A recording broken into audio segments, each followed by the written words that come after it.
diplomacy conducted by the late-night glow of an iPhone screen has become a hallmark of Donald Trump's presidency.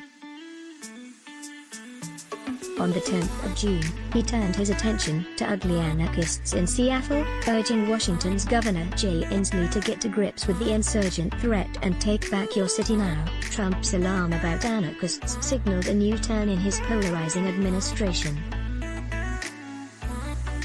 Since the mobilizations sparked by George Floyd's killing by Minneapolis police, the Trump team's references to violent anarchists have formed a foundation for their law and order strategy. Since mid-July, the warnings of deranged anarchists and agitators running wild have given a green light to the U.S. Department for Homeland Security to deploy unmarked snatch squads to hoover up protesters from the streets.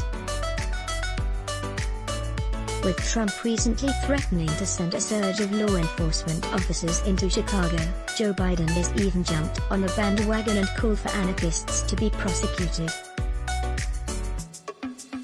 Politicians on both sides of the political spectrum usually play with law and order agendas in the run-up to elections, but Trump's ugly anarchists, and its echo in Biden's threat of prosecution, speaks to a history of Red Scares. In the 1920s, Jewish and Italian immigrants were deported in their thousands. Among them was Emma Goldman, described by FBI head J. Edgar Hoover as one of the most dangerous people in America. In roughly the same period, anarchists Joe Hill, Nicholas Sacco and Bartolomeo Vanzetti were executed. There was no hard evidence against them, nor against the Haymarket anarchists, Chicago labor leaders executed in 1887, whose activities sparked the first Red Scare. Emma Goldman, a mugshot from 1901, apart from reminding us of some obvious injustices, resurrecting this history points to the ideological value of the label. Ugly Anarchists is a call to conservatives to protect America from its enemies. After rounding up un-American Europeans, Hoover went after civil rights activists. Repeated without challenge in the mainstream media, the specter of anarchism, standing for all that conservatives and even many liberals fear most, reinforces the strategic demonization of movements that expose and mobilize against persistent injustices. No wonder Trump resurrected it when Black Lives Matter took to the streets. Ugly Anarchists distracts from the creativity of resistance and dissent. Standing in the dock, the Haymarket anarchists told the jury that Webster's dictionary carried two definitions: anarchy meant without rulers or disorder and confusion. Their idea anticipated the beautiful ideal that Emma Goldman professed, a release from conventions and prejudice and a bold assertion of everybody's right to beautiful, radiant things.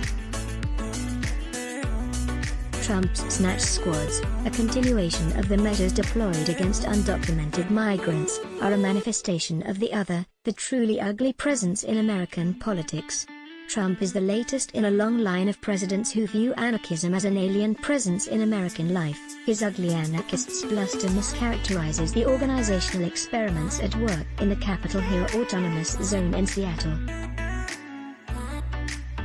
For the activists involved, this kind of experiment reflects fundamentally American values and political principles. But as Paul Goodman, the pioneering social theorist of the 1960s argued, the anarchist picture of American history had been written out in favor of a story of state centralization and professionalization. Anarchists see the beautiful ideal in the attempts by McNavists to liberate Ukraine from the domination of both the new Bolshevik government and the Tsarist counter-revolutionaries, in the actions of the Sinti and Fine Spain that saw much of the industry and agriculture brought under the control of workers, and more recently in the autonomous communes of Rojava that continued to face down ISIS and the Turkish state. In everyday life, this beautiful ideal comes to the fore when communities come together to look after themselves without recourse to government or other forms of centralized control, such as in the mutual aid groups that have formed in the wake of the coronavirus pandemic. In these examples and countless others, anarchy is realized by people acting collectively and practicing solidarity, without direction from above and the mediation of leaders or politicians. Trump and others find these experiments in anarchy disorderly and confusing, but the important point here is the designation of popular demands as ugly. It brooks no opposition to conservatism. Anthropologist James C. Scott writes of the tendency in modern states towards legibility and control. Populations have to be understandable and categorizable by state bureaucracies so that they can be manipulated in the name of supposedly higher goals. One of the strengths of anarchism, particularly its recent engagements with intersectionality theory, is in showing how this drive for conformity and control intersects with economic exploitation and domination along lines of class, race, gender, sexuality and more. If we see like a state, as Scott puts it, or see like systems of capitalism, patriarchy, white supremacy and state domination, then anarchist practice is indeed ugly.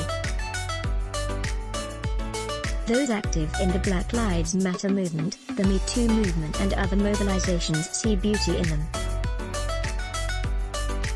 They are not all anarchist, but their attempts to bring about change speak to the beautiful ideal. Lucy Parsons, a Chicago activist and Haymarket widow, was described during the Red Scare of the 1920s as more dangerous than 1,000 rioters. It sounds ugly. But when we hear these assertions, we need to remember the history.